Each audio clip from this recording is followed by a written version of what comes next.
When I got pregnant, my husband's parent yelled, "This baby will have my inheritance bloodline. You're just an incubator." My husband whispered, "She's right, you knew what you signed up for." I grabbed my purse and said, "Then you can sign up for child support too." My name's Marlene Helbier. I'm 38 years old, born and raised in Renton, Washington. I work as a freelance interior designer, mostly for wealthy clients around Seattle, sometimes down in Portland, and a few on the east side who don't blink at spending $40,000 on wallpaper. It's a hustle, but I like it. I get to make people's homes feel alive. I've always been a bit of a control freak, if I'm being honest. Lists, schedules, clean countertops, color-coordinated closets, you name it. But I also have a soft spot for things that don't fit perfectly, like old houses and Ronan branding. I met Ronan at a housing expo in the Seattle Convention Center in fall 2018.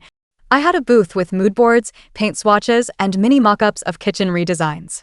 He wandered over with a coffee in one hand and a packet of brochures in the other, looking totally out of place in a tailored suit among all the flannel and fleece. "You're the only one here who isn't selling reclaimed wood or mason jar lighting," he said.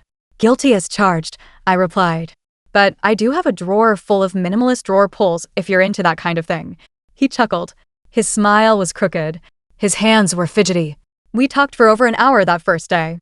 He wasn't charming in the traditional sense. He was soft-spoken, methodical, and a bit stiff, but I liked it. He listened. I mean, really listened.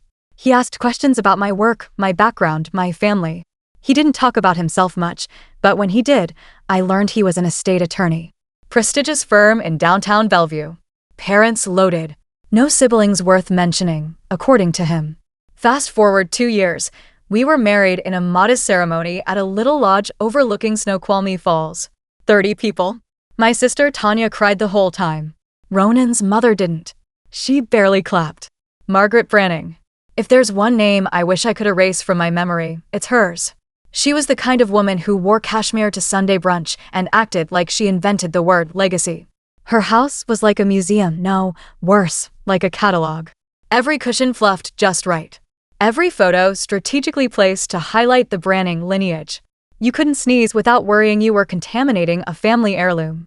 From the beginning, she didn't like me. I wasn't Branning enough. I didn't come from old money. I didn't attend Wellesley or play tennis. I wasn't polished enough, even though I made a living helping other people polish their homes. She tolerated me. That's the word. Tolerated. Until I got pregnant. I found out in early November. It was cold and gray and raining, typical Seattle. I stared down at 3 positive tests on my bathroom sink and just laughed. I wasn't scared. I wasn't overwhelmed. I was calm. Ready. Finally, Ronan came home late that night. I told him the moment he walked in the door. His reaction?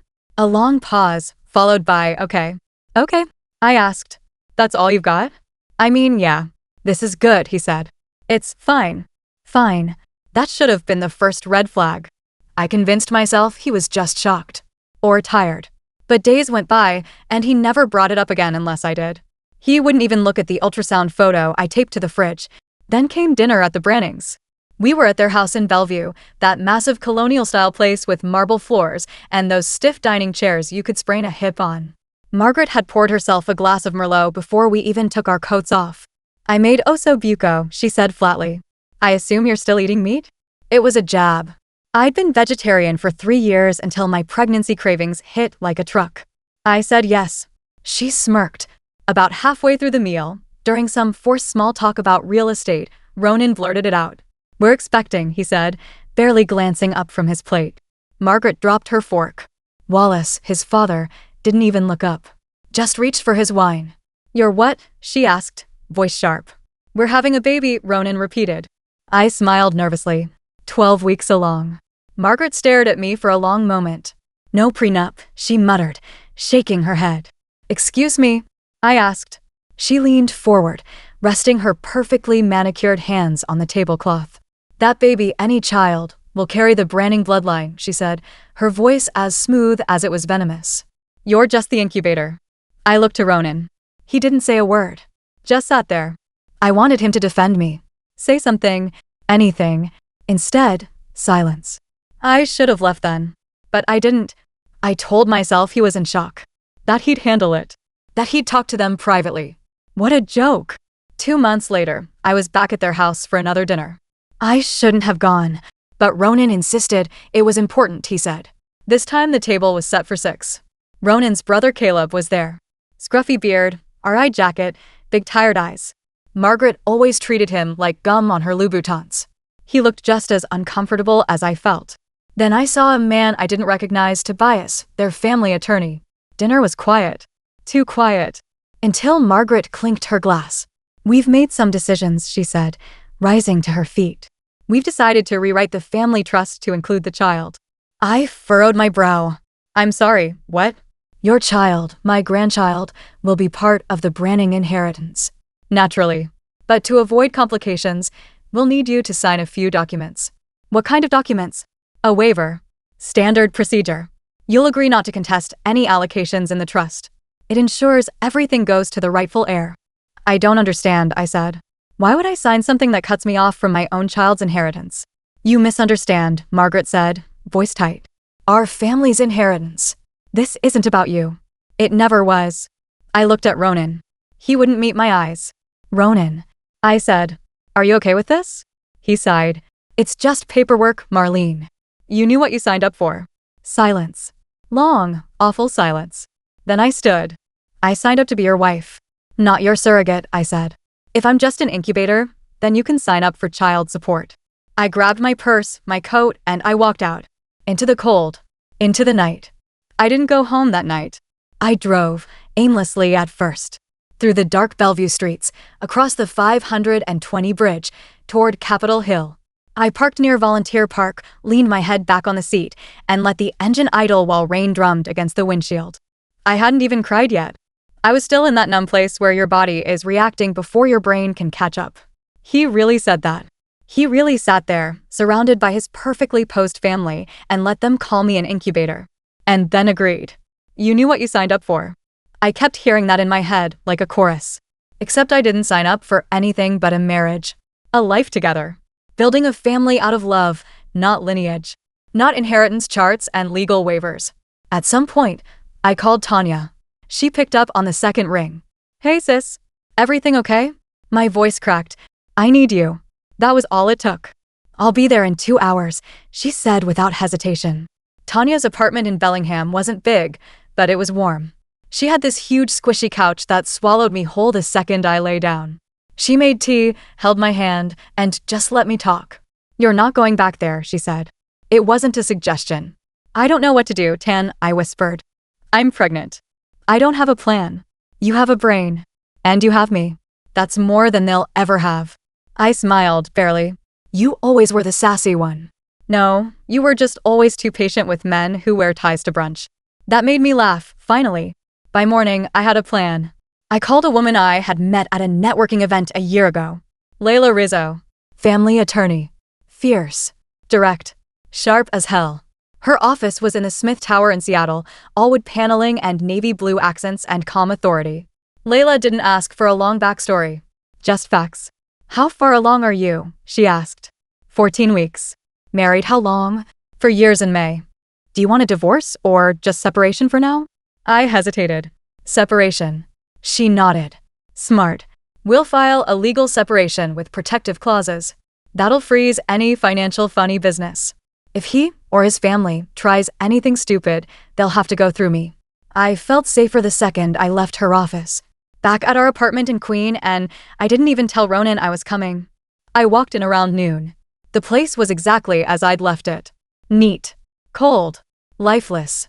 He was at the dining table, working on his laptop, still in that stupid gray sweater he always wore during focus days. He looked up, startled. Marlene. I just came to get a few things, I said flatly. I'll send someone for the rest. He stood. Wait, can we talk? Talk? I scoffed. Now you want to talk? I didn't mean what I said, he mumbled. That night, I was trying to keep the peace. I laughed. It came out bitter. You were keeping the peace? By letting your mother tell me I'm just a vessel? Do you even hear yourself? He rubbed the back of his neck. You don't understand how things work in my family. No, Ronan. I don't. And thank God for that. I grabbed the bag I'd packed weeks ago and walked toward the door. You're blowing this out of proportion, he said suddenly. I froze. I turned around, slowly. Proportion? I'm carrying your child, and your family sees me as a breeding machine to secure your dynasty. And you stood there and watched. Silence. That's not love, Ronan. That's ownership. I didn't wait for a response. I left. The next 2 weeks were a blur of paperwork, appointments, and moving boxes. I stayed with Tanya while I looked for a short-term rental closer to the city. My clients were understanding. One of them, bless her, even offered to let me use her spare guest house until I found my footing. Then the emails started. First from Ronan. Then from Margaret. Then from Tobias, their lawyer. Formal, passive-aggressive requests for clarification regarding your role in the forthcoming child's inheritance status. I forwarded them all to Layla. Her response, oh, hell no. We're going on the offensive. She drafted a cease and desist letter citing emotional coercion, prenatal harassment, and manipulation. She also filed a motion for a temporary restraining order, barring Margaret from making any direct contact with me. Ronan didn't contest it, which told me everything I needed to know. Then, as if that weren't enough, Margaret filed for pre-birth visitation rights. It was wild. Unreal. She actually tried to argue that the baby, still in my body, mind you, was inextricably tied to the Branning estate, and that denying her involvement was a disruption of generational continuity. Her lawyer cited some obscure precedent in Illinois. Layla just laughed. They're flailing, she told me. This isn't about the baby. This is about their money. I sat there in her office, stomach growing, ankles swollen, heart broken. What kind of people do this? I asked. Layla looked me dead in the eye. People who are terrified they're irrelevant. One night, about a month later, I got a text from Caleb. We hadn't spoken since the dinner. He had looked so uncomfortable that night, and honestly, I assumed he was just like the rest of them, quiet, complicit, privileged. But the message said, "Can we talk? I know things. You need to know them too." I didn't respond right away, but curiosity got the better of me. We met at a little cafe near Gasworks Park. I picked the table closest to the window. Caleb arrived 5 minutes late, looking different, like he hadn't slept well in weeks. He sat down, didn't order anything. I didn't know how bad it was, he said. Not until recently. I raised an eyebrow. What do you mean? He pulled a folder from his bag and slid it across the table. Look, he said. Just look. I opened it. Inside were printouts, emails, balance sheets, correspondence between Ronan and Tobias, and most damning, a drafted amendment to the family trust, listing my child as a contingent asset strategy. I blinked. They don't care about you, Caleb said quietly. They don't even care about Ronan. They're broke. Or close to it. The trust is barely holding up. They've been funneling money into offshore accounts and shell companies to keep up appearances. Your baby isn't a grandchild to them. It's a pawn. My hands were shaking. Why are you showing me this? I asked. Because I hate what they did to you. And because I'm tired of pretending I'm not part of that mess. I stared at him for a long time. You might be the only decent Branning left, I said. He didn't disagree. I didn't sleep that night. I kept picturing that line in the trust document, contingent asset strategy. They actually had the audacity to reduce my unborn daughter to a bullet point in a financial contingency plan. My chest felt tight. I couldn't breathe properly unless I sat upright. I kept replaying every conversation I ever had with Ronan, trying to pinpoint when I missed the signs, when love turned into leverage. I emailed Layla everything Caleb gave me before the sun came up. Her response came within the hour. This changes everything. I'm moving to file for full custody now, not later. That same day, I got a voicemail from Ronan. His voice was tired, but not remorseful. Still stiff. Still calculated. Marlene, I understand you're upset. I'm not going to fight you. But my mother is a complicated woman. She's used to handling things her way. I just think, maybe we could come to a more cooperative solution without getting the courts involved. For the child's sake. I didn't even finish listening. I forwarded it to Layla. We filed the next morning. The legal process was grueling. Layla was relentless in the filings. She built the case piece by piece. Emotional manipulation. Financial coercion. Breach of marital trust. Use of unborn child as a financial instrument. She even filed a subpoena for Margaret's trust history and offshore accounts. The Brannings tried to stall, of course, but once we hit court, the judge allowed most of the evidence to be considered. I remember that first court day vividly. It was pouring rain. I wore a black maternity dress with a cream trench coat over it. Tanya came with me, held my hand until we were called in. Ronan showed up alone. Margaret wasn't in the courtroom. She was ill, according to her lawyer. But Tobias sat beside Ronan like a smug little rat, clutching a yellow legal pad and whispering between breaks. The judge, a sharp, no-nonsense woman named Judge Claire Moffat, didn't waste time.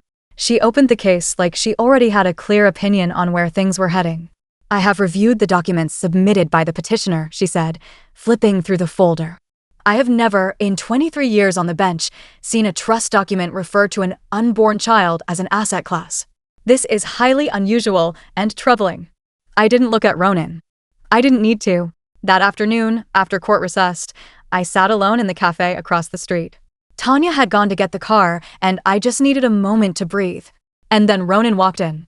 He stood in front of my table, dripping wet. "Can I sit?" I didn't answer. He sat anyway. He didn't speak at first. Just stared at his hands. "I never wanted it to come to this," he said finally. "Then you should have stood up for me," I replied. "You should have shut her down the second she called me an incubator." "I was scared," he muttered. "Of what she'd do. Of losing everything." I laughed, bitter and short. "You lost everything anyway, Ronan. But not because of her. Because of you." He looked up. His face, once so familiar, just felt like a stranger's now. "I didn't know how to protect you," he said. "No. You knew exactly how. You just chose not to." He opened his mouth to respond, but stopped. His face crumbled just slightly. "I miss you," he said softly. "I miss who I thought you were," I said back. And then Tanya's car pulled up outside, and I stood. From there, things escalated. Margaret, now finally involved again, tried to play the public sympathy card. I found out she'd gone to several people in their circle, the country club crowd, the estate board, even some local business owners, and painted me as a gold digger trying to erase her son's name from the Branning future. I got nasty emails from strangers. A few anonymous messages that called me a parasite. One even told me I should be ashamed of turning the baby into a paycheck. That one made me cry. I knew it was Margaret. Or someone she'd manipulated. I told Layla everything. She had her assistant track the IPs. One came back to a social media account run by a Branning charitable subsidiary. Another from Tobias' firm. We added defamation and harassment to the countersuit. But the stress, God, the stress. It started affecting my pregnancy. I couldn't sleep. My blood pressure was up. I was getting headaches, dizzy spells. My OB-GYN, Dr. Reyna, looked me square in the eyes one appointment and said, "You need peace, Marlene. You need calm. This baby needs calm." So I moved again, quiet place outside Edmonds, near the water. Rented a tiny cottage owned by a retired artist who lived next door. It had ivy crawling up the back deck and huge windows that faced Puget Sound. At night, I'd sit by the heater, wrapped in a blanket, listening to the water and imagining a world where my daughter could grow up without all of this chaos. That's what kept me going. Her. One rainy afternoon, I got a knock on the door. It was Caleb. He looked sheepish, like he wasn't sure if he should be there. "I just wanted to check on you," he said. "Come in," I replied. We sat in silence for a while before he finally said, "I moved out." "From the family estate?" He nodded. "I couldn't stay there anymore. Not after what they've done to you. And what they're trying to do to her." He meant my daughter. "She's not even born yet, Caleb. And they already see her as a possession." "I know," he said, jaw tightening. "It's disgusting." Then he reached into his coat and pulled out a small envelope. "I know you don't trust anything with the Branning name on it. But this is from me." Inside was a letter. Handwritten. It said, "If you ever need anything. Diapers, food, school tuition. A car ride in the middle of the night. You call me. No strings. Just family chosen, not inherited." I felt tears in my throat before they reached my eyes. "Thank you," I whispered. "You're doing the right thing," he said. "Even if it feels like hell right now." The custody battle was far from over. In fact, it was only heating up. But for the first time in months, I had clarity. I had a voice. I had allies, even if they weren't the ones I expected. And I had a baby on the way. I'd never felt more broken, or more determined. 3 weeks before my due date, Margaret Branning filed for emergency grand parental access. Her motion claimed irreparable emotional harm would be done to her future grandchild if she were denied visitation rights from birth. She included letters from psychiatrists I'd never heard of, family friends who claimed I was vindictive, and even screenshots of social media posts I'd made about boundaries and abuse, twisting them into proof that I was unhinged. Layla was already ahead of it. "These people are cartoon villains at this point," she said, slapping the documents on her desk. "We're going to crush this." But it wasn't the legal maneuvering that broke me that week. It was seeing my name in one of those court affidavits, with the word unfit underlined in red pen. I knew it was Margaret. I knew she'd given instructions to make me look like a danger to my own child. It made me physically sick. I vomited so violently that night I ended up in the ER for dehydration. The doctors kept me overnight for observation. They hooked me up to fetal monitors and gave me fluids, and I just lay there, eyes closed, hand on my stomach, whispering to my baby, "Hang in there. Just a little longer." And then, like the universe finally reached its boiling point, something shifted. "Not in me, in them." Caleb called again, voice shaking. "I don't know if you've heard," he said, "but there's an internal audit happening at my parents' trust firm." "What?" "Someone anonymously tipped off the IRS about tax evasion and offshore accounts. They're looking into years of false valuations and illegal transfers. Tobias might lose his license. And the family trust? It's frozen." My mouth fell open. "Wait. What?" He lowered his voice. "There's more. The press got wind of it. Someone leaked those documents. Everything." I blinked. "You." He hesitated. Then, no comment. I covered my mouth, not sure whether to laugh or cry. Margaret's legacy, her empire, was imploding under its own weight. Not because I fought dirty, but because the truth finally couldn't be contained. The walls she built so meticulously around the branding name? Crumbling. I stayed quiet. Let the scandal burn without fanning the flames. The emergency visitation request? Denied. Judge Moffat shredded their argument in 5 minutes. "The petitioner has shown repeated disregard for the mother's autonomy and well-being," she said sternly. "The court finds no basis for forced visitation." Layla beamed. "I'd say we're 95% done here," she whispered to me. Ava was born 2 weeks early. Quiet, wrinkly, pink-faced, and perfect. I cried the moment they placed her in my arms. "I've got you," I whispered. "You're safe now." I didn't tell Ronan right away. I waited until we were discharged, until I'd settled into the guest house again, until I felt ready. I sent him a photo of her tiny hand curled around my finger. His reply came the next day, "She's beautiful." That was it. No attempt to visit. No request for a name on the certificate. He knew better. 3 weeks later, his lawyer emailed a proposal for joint custody. Layla didn't even bother to respond in writing. She called Tobias directly and said, "Tell him to read the court's ruling again. And be grateful we're not suing for damages." We filed for full custody with visitation only at my discretion. The judge approved it. In a final twist of fate, Margaret tried to sell the family estate. It sat on the market for months. Turns out, a scandal involving tax fraud and trust fund mismanagement isn't great for property value. The house eventually sold to a local artist collective who turned it into a rotating community exhibit called the Museum of Lost Power. I visited it once. Not to gloat, just to see it stripped bare. The branding portraits were gone. The imported rugs rolled up. The manicured facade left behind, just another shell of ego and artifice. I stood there with Ava in her stroller and whispered, "This was never your legacy." Life didn't suddenly become perfect. I still had moments of grief, of what-ifs. I still had to rebuild, to unlearn the guilt, to forgive myself for loving someone who only saw me as a means to an end. But every day with Ava was proof that I had chosen the right path. Caleb visited sometimes.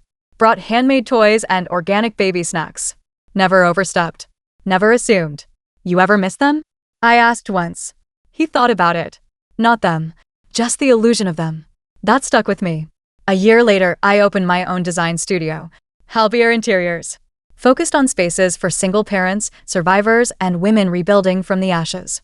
Business is steady. Life is quiet.